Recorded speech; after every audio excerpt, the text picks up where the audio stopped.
At my husband's funeral, my son Daniel stood at the podium, voice shaking, and thanked another woman. "She was the one who was truly family to us," he said. The room shifted. Every head turned toward the woman in the front row, the one in the sleek designer dress, flawless makeup, and those perfectly placed tears that looked like they belonged in a movie. And me? The actual wife. The mother.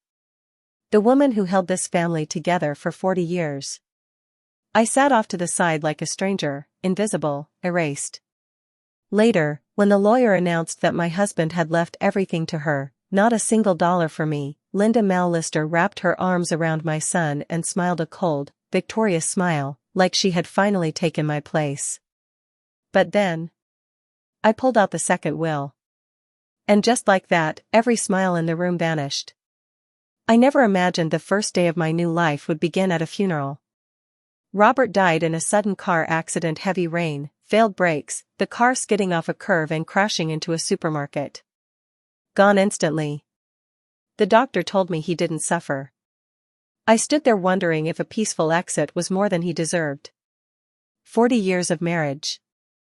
I used to believe that even if it wasn't a fairy tale kind of love, it was at least solid, like an old house that survived every storm. Worn down, imperfect, but still standing. I gave up my career, my independence, my dreams to build our home and hold our family together. Robert always told me, "You don't need to work. I'll take care of you." Turns out, he was taking care of someone else. And I believed him. I honestly thought that was love, someone providing, protecting, making me feel secure. I held on to that idea for decades.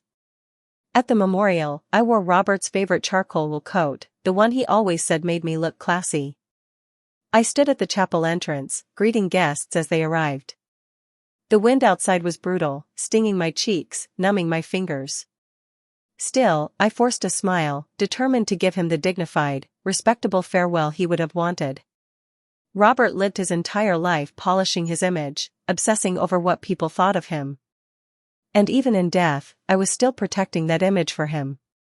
Daniel stood at the podium. Our only child. He turns 33 this year, a brilliant back-end engineer at a tech company, successful, composed, reliable. He looked so grown in his tailored black suit. His expression was solemn, voice steady, just like his father's.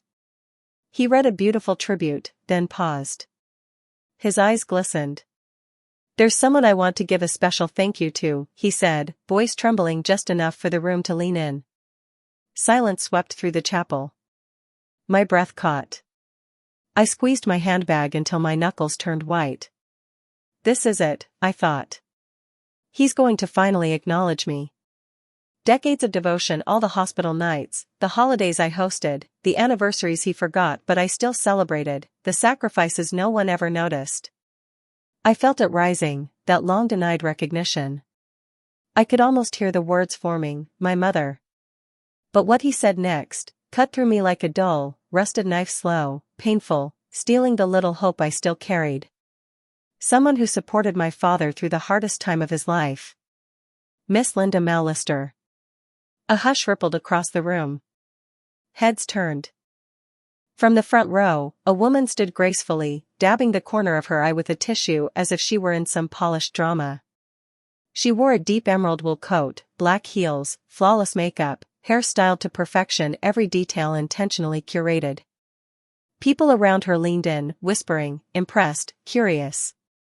My ears rang with a roaring silence. Linda. Linda Mallister. I knew that name. She wasn't just anyone. She started as Robert's administrative assistant. Then suddenly he promoted her to consulting partner, later even put her on the board for a short time. Whenever I questioned it, he dismissed it with a laugh, brushed it off as if I were imagining things. But seeing her there, soaking up the spotlight that should have belonged to me, everything finally made sense. She's competent. Don't be paranoid. That's what Robert always said whenever I raised an eyebrow about her. And I believed him, brushed off that uneasy feeling like it was just insecurity. I remembered the company holiday party that year. Linda glided over to me with 2 glasses of wine, smiling like we were old friends. She moved through that room with such confidence, as if she belonged there more than I did. Back then, I thought she was just another overly eager employee trying to climb the ladder. The irony burns now. Across the chapel, I heard someone whisper, "She's sitting so close, like she's family." Family.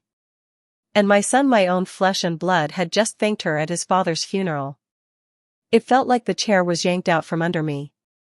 The room didn't spin, it vibrated, like the world itself was rejecting me. People approached, offering the usual condolences. He was a good man. "We'll miss him." I nodded, smiled, shook hands, responded politely like a robot stuck on autopilot. My body was there, performing, but I wasn't inside it anymore. I had promised myself I would hold it together until the very end. For dignity. For appearances. For the image Robert cared so much about. But then I heard Daniel whisper to Linda, "You're the one who's truly family." I nearly dropped the teacup I was holding. That sentence shattered something in me that I didn't even know was still whole. In that moment I realized this funeral wasn't for Robert. It was a farewell to a version of my life that never truly existed. There had been a secret world one built behind my back, and I was nothing more than an outsider visiting the ruins. That night, when I returned home, the silence was suffocating. I slipped off Robert's coat, and noticed the satin ribbon inside was wrinkled, twisted like the final thread of my marriage's dignity had snapped without ceremony. I walked into the dining room and stared at the long table, the empty chairs lined neatly as if waiting for a family dinner that would never happen. Robert's seat was still there. I hadn't moved it. Not for years.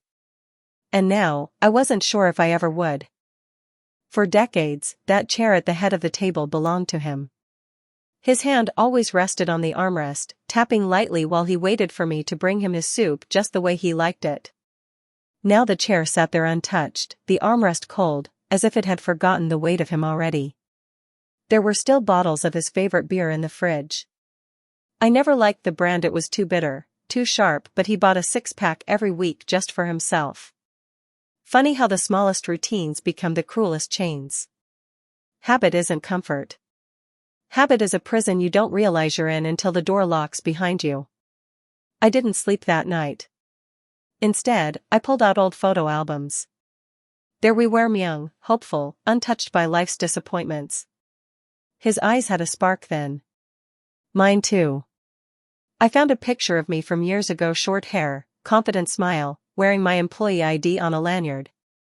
I was a financial consultant at his firm, proud of the work I did.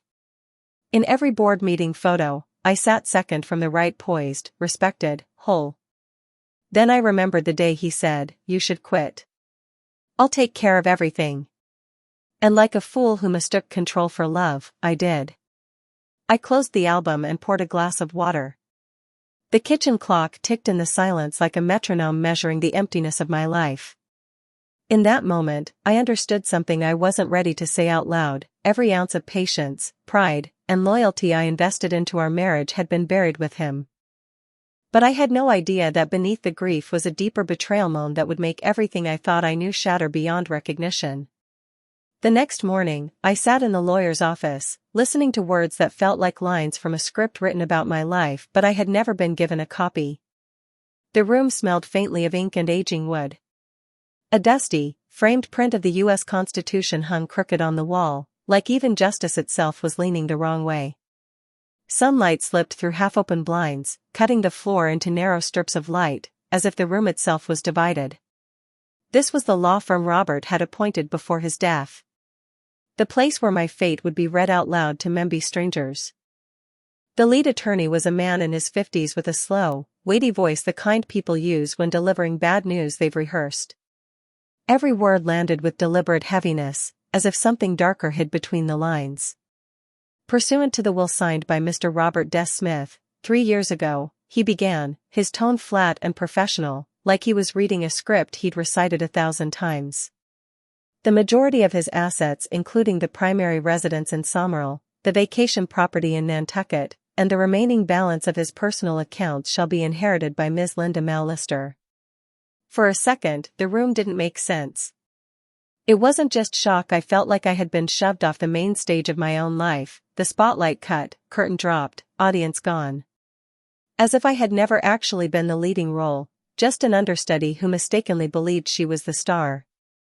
I turned to Daniel. He sat upright, shoulders squared, fingers interlocked neatly in his lap. His face was blank, calm, composed, unbothered. He could have been listening to a routine quarterly earnings call. Not his father's will, not the erasure of his mother's life. Not a blink. Not a flinch. As if he had known. As if this was expected. When the reading ended, conversations rose around us like distant static, but I walked straight to him. "You knew," I said, my voice trembling more than I wanted it to. "Didn't you?"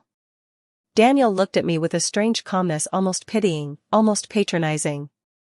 "Ad had his reasons," he said softly. "His reasons?" My voice cracked on the word. What did 40 years of marriage mean to him? To you? He hesitated, just for a breath, then said, "He worked hard his whole life. Linda was there for him. She understood him." Then, quieter, almost gentle, almost cruel, "You didn't." There it was. The knife. Not swung blindly but placed with precision. In that moment, something inside me stopped. I hadn't just lost my husband. I was losing my son. He wasn't protecting Robert's memory. He was rewriting the story, redrawing the family tree, and carefully erasing me from it. When I drove home, I didn't go inside right away. I stood in the driveway for what felt like hours, staring at the house I once thought was mine, now nothing more than a building someone else was waiting to claim. The weight of my handbag felt like it was cutting into my arm by the time I stepped inside. I went straight to the bedroom and opened Robert's closet. His shirts, ties, the wool vests he loved, everything was still lined up perfectly, carrying that familiar scent of polished, effortless respectability.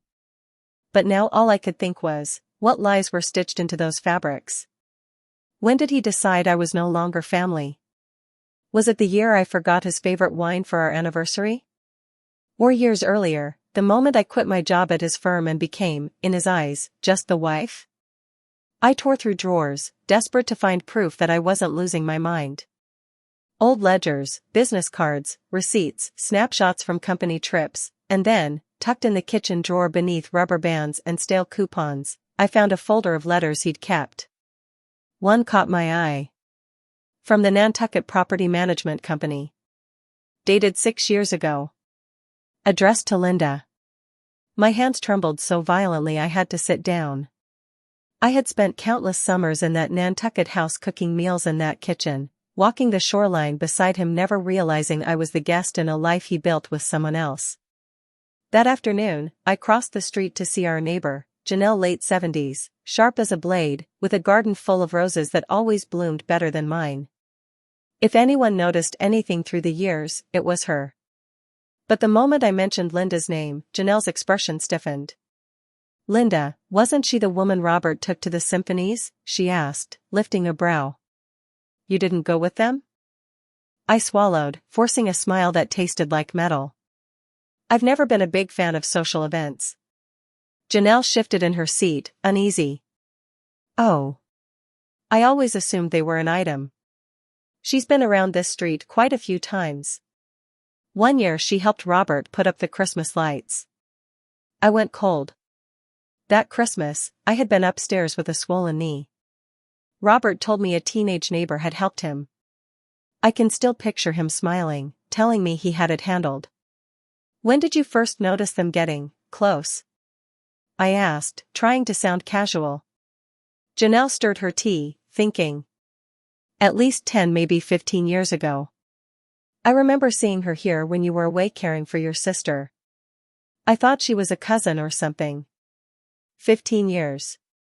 15 years of being replaced in my own life without ever seeing the switch happen." I sat in Janelle's sunroom feeling like an outsider who had accidentally stepped into someone else's life. The air smelled of roses and lemon polish, but all I could taste was bitterness. For years, I had managed our retirement down to the last penny, chose his bathrobes, scheduled his physicals, And even drained the last of my parents' savings to help rescue his company during a cash crisis. I thought I was investing in our future. But all that time, he had been laying golden bricks for another woman's tomorrow right under my nose, right behind my back. When I got home, I went to the basement, the place where forgotten things lived, and found an old cardboard box filled with photos. I sat on the cold floor and opened it. There he was. Robert, standing beside Linda at a company event. His hand rested on her arm, not professionally, not casually, but intimately. The kind of touch that says, "I choose you." And the smile.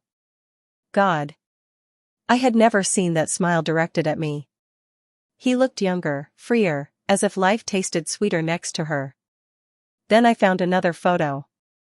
Daniel was in this one, maybe 18, 19, standing with them. He wasn't uncomfortable, wasn't confused. He looked familiar with the arrangement.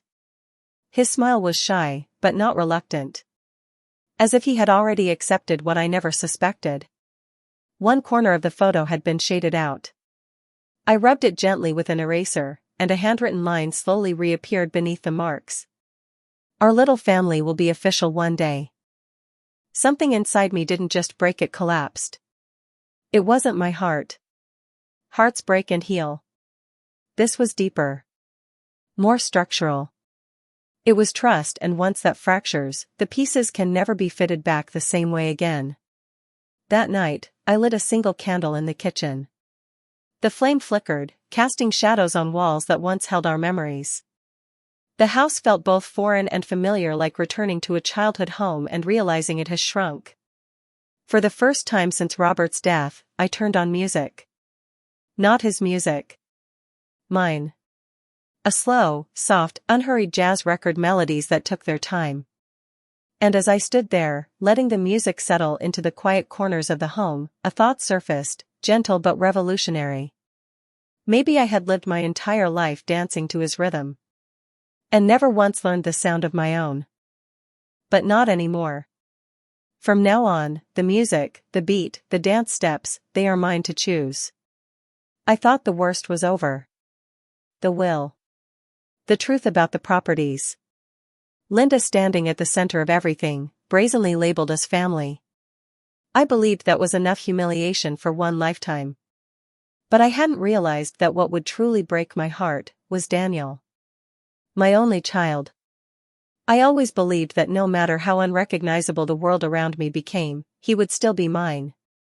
My one constant. The last piece of a life that I had poured myself into. We agreed to meet at the little town cafe, the same place where he used to swing his legs under the chair while eating his caramel dessert as a boy. A place that still held traces of his childhood laughter in the air. He walked in wearing a trench coat, his posture stiff, formal, as if he were arriving for an interview, not meeting his mother. Before I could even sit, he placed his phone face down on the table. He always did that, a silent warning that any vibration could end the moment, could pull him away from me. "Why did you send Linda a legal notice?" he asked, without a greeting, without warmth. I drew a breath, steadying myself, and met his eyes. "Do you think I shouldn't have?" He shrugged, careless, almost bored. "She didn't hurt you. Dad gave her the money. It was his decision. Suing her just makes everyone uncomfortable."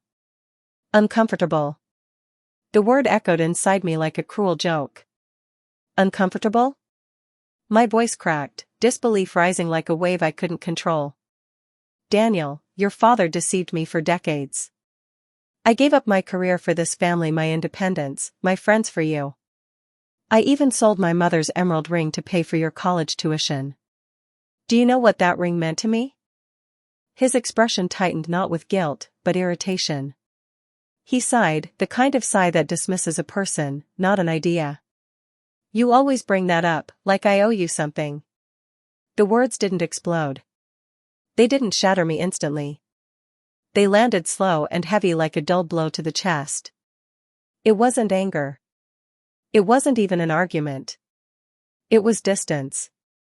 Cold, definitive distance. A line drawn between us, one he had no intention of erasing. "Dad told me, Daniel finally said, his voice dropping, that the happiest years of his life were with Linda. She understood him. She respected him. She didn't question him or criticize him the way you did. It felt like a slap delivered calmly across the table. I questioned him because he stopped respecting me, I said, steadying my voice. I challenged him because he was wrong. Daniel shook his head slowly, like he was listening to a sermon he had already decided to reject. You're too traditional, Mom. You always believed that sacrifice is love. Dad didn't need that kind of love. And in that moment, I realized this wasn't a sudden opinion formed in the fog of grief. He had been rewriting our family narrative for years, silently. He just finally decided to say it out loud. I looked at him, and for a brief second, the man sitting across from me blurred into the boy he once was, the boy gasping through asthma attacks while I sat beside him all night with a humidifier and a prayer. The 12-year-old who came home from school with a torn backpack and shaking hands because boys had shoved him into lockers for being too quiet. The 17-year-old whose first heartbreak shattered him so deeply that he curled into my side on the backyard bench long after the porch lights went out. Did he remember any of that? I reached into my purse and pulled out a worn, sun-faded photograph, edges soft from decades of being held. That summer, when you were 2, we went to the beach, I said, sliding it toward him. Your father canceled last minute for a work meeting, but he knew where safety lived.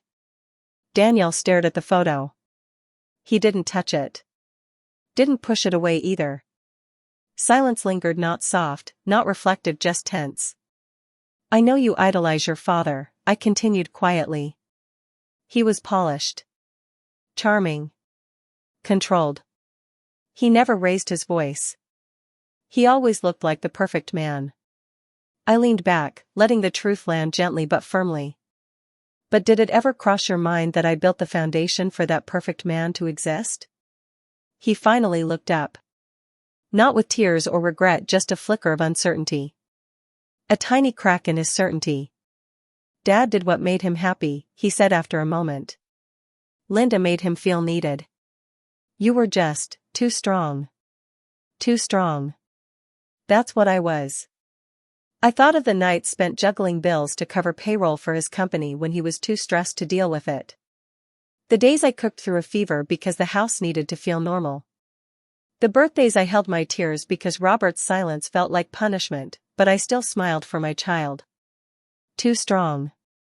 That was the label for the woman who held the household, the marriage, the legacy, the facade together so he could go be adored somewhere else. So it was just us. In the photo, he stands in bright red swim trunks on the wet sand, tiny footprints behind him, his little hands reaching for the camera as if afraid to let go. He had been terrified of the waves clinging to my neck, wailing, "Mommy. Mommy." Back then, he didn't know much about the world. I slipped the photo back into my wallet and rose from my seat. When I spoke, my voice was calm, almost gentle, but it carried a strength that hadn't belonged to me in years. You're right, Daniel. I was too strong. And starting today, I'm keeping that strength for myself. Whatever he said next. I didn't register it. The moment I stepped out of the cafe, the world felt strangely quiet, as if the universe had turned down its volume to let one truth settle in. I was done begging to belong to people who had already replaced me. Rain had begun to fall, soft, steady, unbothered by human heartbreak. By the time I reached my car, the drizzle had turned the parking lot into a blurred watercolor. I sat inside, hands on the steering wheel, breathing in the silence. No tears. No shaking. Just a stillness I had never allowed myself to feel. In that quiet, I finally understood. I hadn't just lost a husband. I had lost the illusion of a marriage. I had lost the idea of a family. And the son I once knew didn't exist anymore. But in the ruins of that realization, something else rose, small, fierce, and alive. If no one was going to choose me, I would choose myself. For years, I believed Linda was just a late-life detour in Robert's story, a convenient distraction, an office affair that got out of hand. But now, with distance sharpening my vision, I saw her clearly. She wasn't an accident. She was a strategy. One rainy afternoon, I sat at the kitchen table staring into a mug of coffee that had gone cold hours ago. My laptop glowed in the dimly lit room as I scrolled through Linda's public Facebook page. Her profile photo was taken at the beach, chin lifted in a soft, practiced smile, a blurred background like she didn't want people to see what she truly stood on.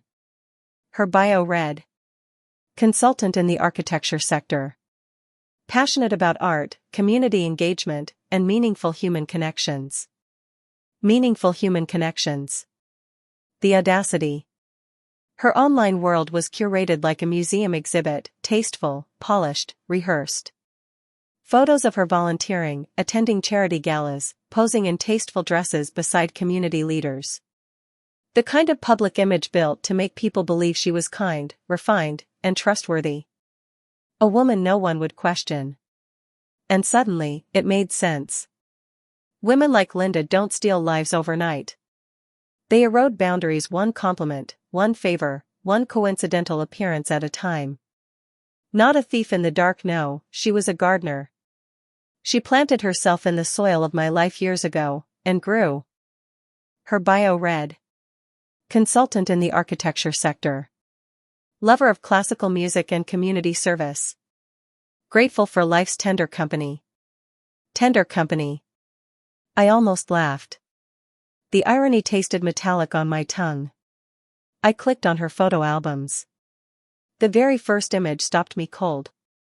Robert, sitting in a wicker patio chair, smiling down at a slice of lemon pie she'd made for him. His smile, she wrote, is my favorite reward. 6 years ago. The same year I was bedridden with arthritis, struggling just to walk down the stairs. Robert had told me he was overwhelmed with work and would be traveling more. I believed him. I assumed he was avoiding the burden of caring for a wife in pain. But the truth was uglier. He wasn't escaping responsibility. He was escaping me. Because he already had another life waiting for him. I scrolled further, each photo landing like a punch to the ribs. Robert in Linda's living room wearing the wool jacket I had gifted him on his 60th birthday. Robert kneeling in her garden, arranging bonsai as if they were building a future together. Robert setting the table in her dining room, placemats, wine, candles, like a man playing house with a woman who wasn't his wife. Then a video loaded. A soft Christmas melody played in the background. The camera panned to Robert raising a glass for a toast, in Linda's home. And Daniel, my Daniel, was there. My finger froze above the trackpad. He must have been 19, maybe 20. His hair a little longer, his smile softer, still boyish. Linda had one arm draped casually around his shoulder as if she belonged in that role, and laughed, saying, "Your dad should be proud of you. Not my son. Her stepson in training." That's when the truth cut clean through the fog. Linda hadn't slipped into Robert's life by accident. She had been cultivating a place in my family patiently, strategically, year after year. I wasn't the wife who was cheated on. I was the wife being slowly replaced. I swallowed the burn in my throat and did the only thing that made sense. I called Ruth. Ruth Lanier, one of the few people from my years at the firm who had stayed in my life. Smart. Sharp. No nonsense. The kind of woman who could spot a financial inconsistency faster than a lie. She picked up on the second ring, sounding exactly like herself, warm, quick, full of energy. "Maggie. My goodness, I heard about Robert. I've been meaning to call. I'm so sorry, truly." "Thank you," I said, keeping my voice steady. There was no time for condolences. "Ruth, I need your help. And I need you to be honest with me." Her tone shifted immediately. "Tell me what you're looking for." I inhaled slowly. My voice didn't shake, if anything, it hardened with purpose. I believe Robert used company funds for at least the last 10 years to buy properties for Linda. And I'm almost certain there were unauthorized transfers, money no one ever reported. For a full 3 seconds, Ruth said nothing. When she finally spoke, her voice was low, controlled, and deadly serious. "Maggie, you're not talking about a marital betrayal anymore. You're talking about corporate fraud. I stared at the glowing screen of Linda's page, the curated smiles, the subtle captions, the illusion of purity. I don't want revenge, I said. I want the truth. I had spent too many years blind. That era of my life ended the moment I closed Ruth's call. We agreed to meet at her house in 2 days. And in those 48 hours, something inside me shifted. I was no longer a grieving widow. I was a woman with a mission. At the local library, I sat in front of a dusty public computer and pulled up the county property records for Summerhall. My fingers hovered over the keys as if they were about to detonate something. There it was. A single-family villa under Linda Mallister's name. Purchase date, 5 years ago. 5 years ago, at the exact end of the company's employee housing benefits project, the very project Robert had personally overseen. I remembered that year so clearly. I had casually teased him, saying, "Next time you travel for that project, take me with you." He didn't even look up from his newspaper when he replied, "You wouldn't like it there." Now I knew the truth. There hadn't been business trips. There hadn't been clients. There had been her. That house wasn't a corporate accommodation. It was a secret life funded by the company, wrapped in lies. 2 days later, I drove to Ruth's home, a quiet suburban street, her pale gray bungalow sitting beneath a row of fading chrysanthemums. It looked peaceful. Safe. The kind of place where truth finally lands after running for too long. Ruth greeted me with a warm hug and a glass of lemon tea. Then she opened her laptop, her expression sharpening into professional focus. "I dug into some archived payment records," she said, adjusting her glasses. She clicked through a series of spreadsheets, stopping at 3 entries labeled external consulting support. She pointed at the screen. "But the beneficiary company? It's a shell. No office. No staff. No paper trail." She zoomed in on one particular line item. $50,000. Paid the same month I was home recovering from surgery alone, believing my husband was drowning in work. My stomach twisted so violently I had to grip the edge of the table. Ruth's eyes softened as she looked at me over the rims of her glasses. "Maggie, are you sure you want to keep digging? Because if you open this door, you won't get the version of closure most people settle for. Most people would rather let it go." I didn't trust my voice, so I didn't speak. Instead, I plugged in my flash drive and saved the file. Once the transfer was complete, I closed the laptop gently, like sealing a coffin. On the drive home, I didn't turn on the radio. I drove slowly, almost deliberately, as the weight of what I now held settled inside me. I wasn't just uncovering an affair. I was unearthing a conspiracy built brick by brick, with my life as the collateral. The sun hit my windshield like a spotlight, too bright to ignore. The air carried that first crisp edge of early autumn, the kind that feels like change is coming whether you're ready or not. The radio was playing some old 60s ballad, the kind you forget you know until the chorus finds you again. "You only find the truth when you stop pretending." The lyric floated through the car like a dare.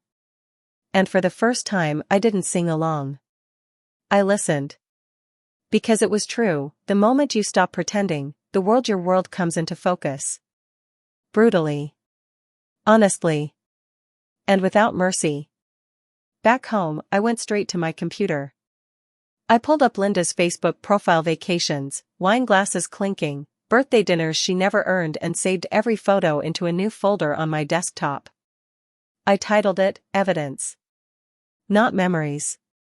Not suspicions. Evidence.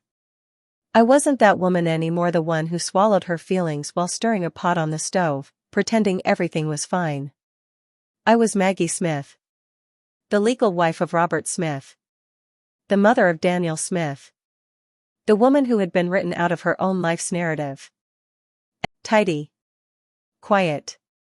Presentable. Until one day, even my own kitchen stopped feeling like mine. The email subject line was painfully direct. 3 suspicious transactions, key preliminary legal feasibility assessment. My pulse quickened. I opened it. The screen filled with PDFs, bank statements I recognized, but this time covered with Ruth's annotations in yellow and red. Kent Consulting LLC. A shell company. An account linking back to Linda Mallister. 3 payments. Totaling $350,000 plus. Spread out over 5 years.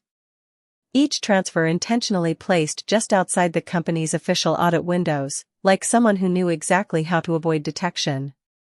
Ruth had added a comment in the margin, written in her calm, lawyerly tone, but the words hit like a thunderclap. And the woman now holding the pen to rewrite the ending. I was wiping down the kitchen sink when Ruth's second email arrived. The sunlight through the blinds fell in neat white stripes across the counter, clean, controlled, orderly. For a moment, I just stood there with the rag in my hand and thought. That's exactly how I kept my marriage alive. This sum lacks sufficient justification. Unless invoices for services of equal value can be produced, this is potentially a fraudulent gift. That one sentence hit harder than any betrayal I had witnessed so far. There it was, the proof. Not a suspicion. Not a theory. Proof. A tight, steady knot formed in my chest, not of panic, but of resolve. That afternoon, I picked up the phone and called a lawyer who specialized in corporate fraud. My voice was clear, grounded, almost unfamiliar to my own ears. I have several questions, I began, and I'm done being in the dark. I believe my late husband systematically siphoned company money to support his long-term mistress. Her name was Michelle Robinson, mid-50s, thoughtful voice, the kind of woman who sounded like she had seen enough truth to stop being surprised by it. She listened without interruption, without shock, without pity. When I finished, she simply said, "Send me everything you have. Every document, every screenshot, every email, every photo. Don't filter. Don't curate. All of it." When I hung up, I moved like a woman on a mission. I gathered every file, more than 50 documents in total, and printed them.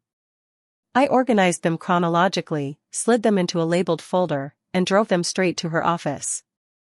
The law firm sat high inside a steel-and-glass Chicago skyscraper. As I stood in the lobby, staring at the skyline, I felt something I hadn't felt in years. Control. When Michelle walked into the conference room, she had a firm but kind smile. A razor-sharp bob framed her face, her suit fit like it belonged on someone who won more battles than she lost. She took the folder, scanned through the first few pages, and nodded with a calm conviction that steadied me further. "We'll go through everything," she said. "I'll be in touch soon." "Thank you," I replied, holding her gaze. She betrayed me, and my own son defended her. I want her to pay back every last cent. Michelle adjusted her glasses, her expression neither cold nor cruel, just resolute. "We're going to do everything we can." The next few months were a blur of meetings, affidavits, depositions, financial audits, and firestorms of email chains. We filed a civil suit against Linda Mallister, and the shockwave spread instantly. Robert's former firm, his estate, and even his accountants were pulled into the undertow. Then came the hardest blow of all. Daniel. He sided with her. He was furious at me.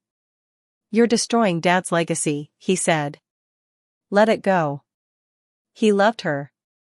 She made him happy. "Why would you want to tear everything apart now?"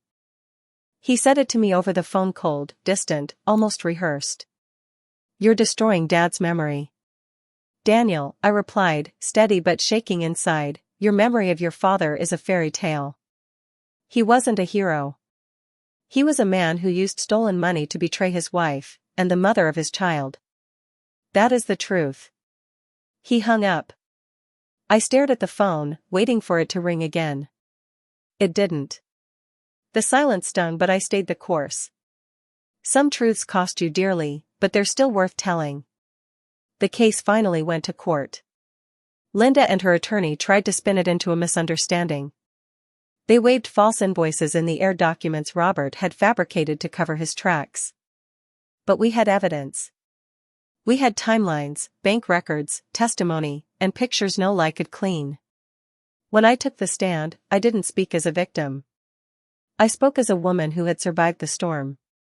I told the court about our 40 years of marriage, about raising a son, keeping a household together, sacrificing dreams I once had. I spoke about the quiet erosion of a marriage, the loneliness of sleeping next to someone who had already left you in his heart.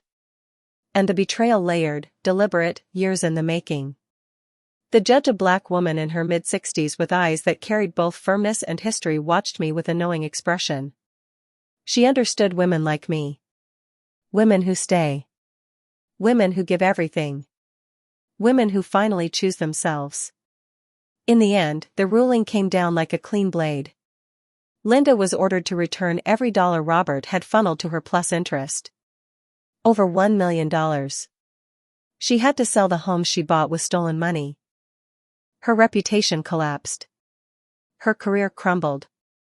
She disappeared from our lives completely. As for Daniel, he stayed silent for years. Then, when my father died, he finally called. At the funeral, he walked toward me, slower than a grown man but faster than the little boy who once clung to my leg. When we hugged, something inside both of us broke and healed. Over time, he listened to the full truth. Piece by piece, he let go of the fantasy he had built around his father. One afternoon, he said quietly, "I wasn't protecting Dad. I was protecting the version of him I needed to believe in." "I'm sorry, Mom." I pulled him into a hug. "I never stopped believing in you." Years later, at a family gathering, I shared my story. And when I finished, there were tears around the room. Daniel wrapped an arm around me and whispered with a grin, "Mom, when did you get so good at speeches?" I laughed. "I was always good at them. You just weren't listening." Laughter filled the room. Before the evening ended, I slipped out into the garden. I stood in front of the crabapple tree I planted 2 decades ago. "Last year, this tree almost died," I told the women beside me. "I nearly cut it down. But this spring it bloomed earlier and brighter than ever. Sometimes what still has life deserves another chance." They smiled, and I knew they understood. Later that night, when everyone had gone, I folded the chairs, stored them in the shed, and listened to the wind chimes tinkling softly. The sunset hovered over the old maple tree at the end of the street, almost as if asking, "Now that you know the truth, who are you?" I slipped off my heels at the door, walked barefoot across my living room, hung up my dress, and climbed into bed. I knew exactly who I was. A survivor. A fighter. A woman who finally stepped into the light. And let the truth set her free.